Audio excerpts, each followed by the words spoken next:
আজ দুপুর থেকে, মানে আমার কাছে প্রথম খবরটা এসেছে 12টার দিকে, দুপুর থেকে একটা খবর বেশ আলোচনায় এসে গেছে। আমি আসলে অপেক্ষা করছিলাম যে মানিক মে এভিনিউতে যে আপনার জুলাইয়ের যে ঘোষণাপত্র প্রকাশ করা হবে, প্রধান উপদেষ্টা সেটা প্রকাশ করবেন, সেটার ওই অনুষ্ঠানের আয়োজন, ওই অনুষ্ঠানে কত লোক হয়েছে, এগুলোর ব্যাপারে আমার একটু কৌতূহল ছিল।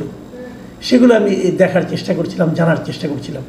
ঠিক সেই সময়ে আমার একজন সিনিয়র বন্ধু ফোন করে বললেন, সিনিয়র বন্ধু মানে একজন সিনিয়র সাংবাদিক বন্ধু আর কি, তিনি আমাকে ফোন করে বললেন যে আপনার জানেন না কি খবর? আমি বলছি কী? আমাকে বললেন যে কক্সবাজারে তো পিটার হাসের সঙ্গে এনসিপির 4 জন শীর্ষ পর্যায়ের নেতা দেখা করতে গেছেন। তা আমি না খবরটা শুনে একটু অবাক হয়েছি যে এনসিপির নেতারা আজকে এই জুলাই অভ্যুত্থানের ঘোষণাপত্র যেদিন ঘোষণা করা হবে আনুষ্ঠানিকভাবে, প্রধান উপদেষ্টা নিজে ঘোষণা করবেন, এই সময় সেই অনুষ্ঠান স্থলে না থেকে কক্সবাজার যাবেন, এটা কি হয়? আমার মনে আরও একটা প্রশ্ন জাগলো, যদি পিটার হাসটা এখন নেই, পিটার হাসটা আমাদের এখানে কেউ না, একসময় বাংলাদেশের রাষ্ট্রদূত ছিলেন, তারপরেও এখন উনি যদি আসেন তো তার সঙ্গে দেখা করার জন্য কক্সবাজার কেন যেতে হবে? আমি আসলে বিষয়টা বুঝতে পারিনি। এরই মধ্যে দেখলাম বিভিন্ন টেলিভিশনে স্ক্রলে এই নিউজটা এলো, পত্রপত্রিকাতেও পেলাম, সোশ্যাল মিডিয়াতে তো এলোই, ওটা তো বলে রাখার কোনো অপেক্ষা রাখে না। আমি নিজেও কিন্তু সোশ্যাল মিডিয়া এই নিয়ে একটা প্রশ্ন করেছি যে এই সময়ে ওখানে বৈঠক কেন? কিছুক্ষণ পর দেখলাম যে তারা একটা মানে আপনার একজন নেতা, তার মধ্যে 4 জন নেতা গিয়েছেন। সেই 4 জন হলো হাসনাত আবদুল্লাহ, সার্জিস আলম, ডাক্তার তাসনিম জারা এবং নাসিরউদ্দিন পাটোয়ারি। এই 4 জনই মোটামুটি শীর্ষস্থানীয় নেতা।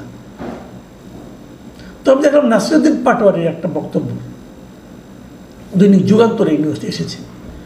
উনি বলছেন যে ওনারা কারোর সঙ্গে দেখা করতে বা বৈঠক করতে আসেননি, হুট করে ঘুরতে চলে গিয়েছিলেন, পদযাত্রাতে টায়ার্ড হয়ে গেছিলেন, অতএব ভাবলেন জাস্ট একটু সাগর পাড়ে ঘুরে আসি।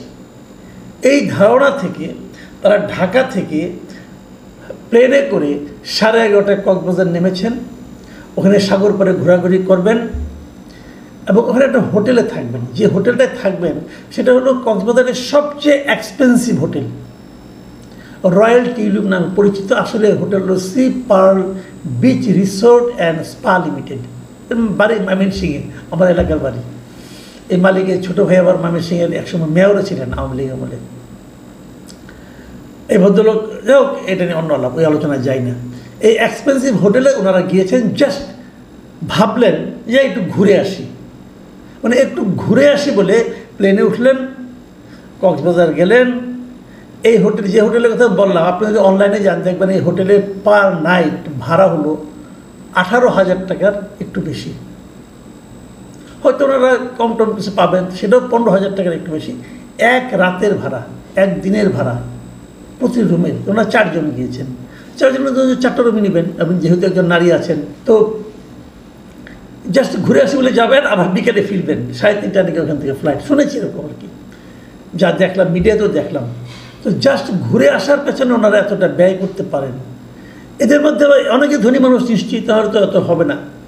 আমরা তো সার্জিস আলমের ব্যাপারটা জেনেছি, উনি তো বলেছেন ওনার পূর্বপুরুষরা নাকি জমিদার ছিলেন, সেটাও তো ওনার মুখে শুনেছি।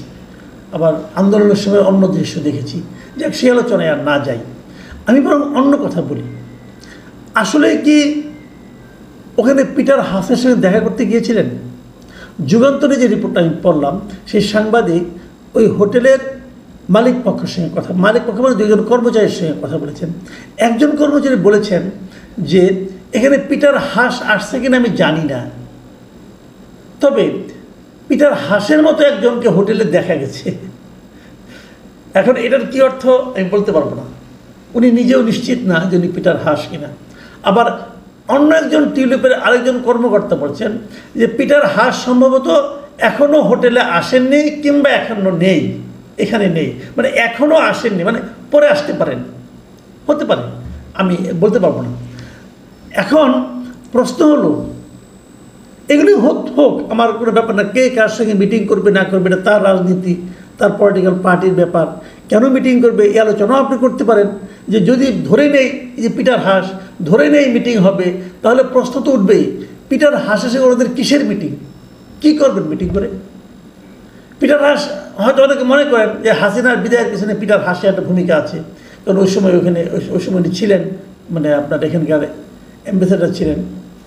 তো এখন হাসিনার বিদায়ের জন্য যেন ভূমিকা থেকে থাকে, তো বিদায় করতে ইউনুসকে এনেছেন, এখন কি আবার ইউনুসকে বিদায় করবেন, নাকি ইউনুসকে আরও বেশি দিন কীভাবে রাখা যায় সে আলোচনা করবেন? বিষয়গুলো কিন্তু ক্লিয়ার না। যদি ইউনুসকে আরও বেশি দিন রাখতে হয়, তাহলে এই এনসিপির লিডারদের সঙ্গে আলাপ করার কী দরকার? এটা তো টেলিফোনেও করা যায়। তো এই বিষয়গুলো আসলে কিন্তু কনফিউজিং, কিন্তু এইগুলি কোনোটাই আমার জানার ব্যাপার না, কোনোটা নিয়েই আমার কোনো বক্তব্য নাই। আমার বক্তব্য হলো যে ওনাদের এই সময়ে সেখানে যাওয়া নিয়ে, ওনারা কেন গেলেন এই সময়ে? দেখুন, এই যে জুলাই অভ্যুত্থানের ঘোষণাপত্র, এই জুলাই বিপ্লবের, জুলাই আন্দোলনে যাই বলে না, এর ঘোষণাপত্র প্রকাশের জন্য সবচেয়ে উদ্গ্রীব যে ব্যক্তিগুলো, সেগুলো কিন্তু এই চারজন। গত ডিসেম্বরে এটা ঘোষণা করার কথা ছিল। হাসনাত আবদুল্লাহ বলেছিলেন নাও অর নেভার। গত 31শে ডিসেম্বর উনি ওই দিনই এটা ঘোষণা করবেন। তারপরে ওরা হাতে পায়ে ধরে বলছে রাখো বাবা, থামো, পরে আমরা করছি। 15 দিনের কথা বলেছেন, 15 দিনের কথা বলে 8 মাসের মাথায় এসে সরকার সেটা আবার ঘোষণা করছেন। এই ঘোষণার সময় তারা মানিক মিয়া একটা অনুষ্ঠান করছেন, সেই অনুষ্ঠানে যাওয়ার জন্য সরকার সর্বাত্মক চেষ্টা করছে। বাংলাদেশ ব্যাংক থেকে বিভিন্ন ব্যাংকে চিঠি পাঠানো হয়েছে যে তোমরা এখানে যাও। বিভিন্ন প্রতিষ্ঠান, স্কুল কলেজের লোকজনকে বলা হচ্ছে যত বেশি সমাগম সম্ভব ওখানে করো। সমাগমের জন্য ওখানে সকাল থেকে গান বাজানো হচ্ছে, অনেক কিছু হচ্ছে, মানুষকে আকর্ষণ করার জন্য অনেক কিছু হচ্ছে। যখন সবাইকে আকর্ষণ করানোর চেষ্টা চলছে, তখন আমাদের এনসিপির এই 3 জন শীর্ষ নেতা, যাদেরকে আমি মনে করি এই ঘোষণাটা আসলে তাদের জন্যই প্রয়োজন, তারাই এই ঘোষণার জন্য উদ্গ্রীব, তারা চলে গেল অবসর বিনোদনে। কেমন হলো? আর যদি আপনি অবসর বিনোদন করেন, তাহলে মাত্র যে নামলেন 11:30টায়, চলে আসবেন 3:30টায়। খেয়াল করুন, মাত্র 4 ঘন্টার জন্য আপনি অবসর বিনোদন করতে গেলেন। 4 ঘন্টার অবসর বিনোদন হয় নাকি অন্য কিছু হয়? কি হয় ভাই?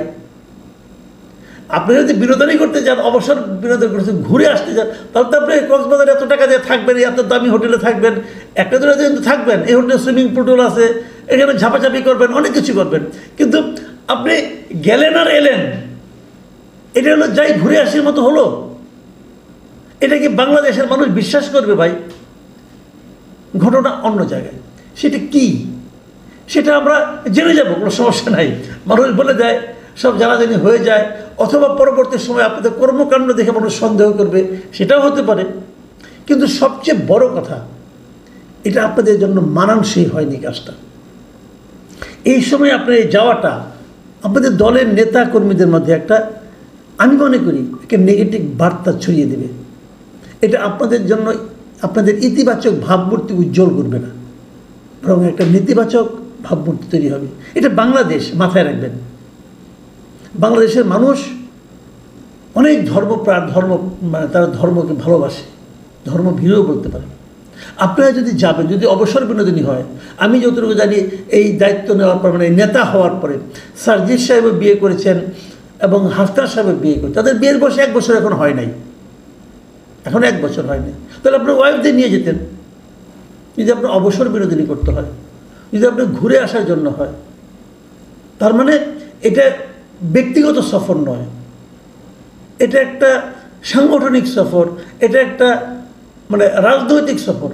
তাহলে কার সঙ্গে গেছে রাজনীতি করতে 4 ঘন্টার জন্য? ভাই, এই সমস্ত মানুষের মনে অনুচ্চারিত প্রশ্ন, এই প্রশ্নগুলো উঠবে, এর জবাব আপনাদেরকে দিতে হবে কিন্তু। এবং ওই যে নাসিরউদ্দিন পাটোয়ারি যেটা বললেন, মনে হলো যাই ঘুরে আসি, এই বক্তব্যে মানুষ বিশ্বাস করবে না। আর মানুষ কি বিশ্বাস করবে সেটাও আপনাদেরকে খুঁজে বের করতে হবে। প্রিয় দর্শক, আজকের দিনে আমরা অবশ্যই আমাদের আলাপের বিষয় হতে পারত যে ঘোষণাপত্র পাঠের বিষয়টা কি ঘোষণাপত্র পাঠ করলেন। আজকে আলোচনার বিষয় হবে রাত্র 8:20 প্রধান উপদেষ্টা কি ভাষণ দেবেন, সেখানে কী বলবেন, সেগুলো নিয়ে আমি আজকে রাতেই করবো। আজকে রাত্রে একটা কন্টেন্ট করবো রাত 10টায়। তার আগে এই ঘটনাটা আমাকে আসলে খুব পীড়িত করেছে। আমি আসলে হতাশ হয়েছি। এই সমস্ত নেতাদের এই কাণ্ডজ্ঞানহীনতা দেখে এরা যেন মনে হয় কি মাঝে মাঝে এরা বিতর্ককে ইনভাইট করে, খুবই আনফর্চুনেট।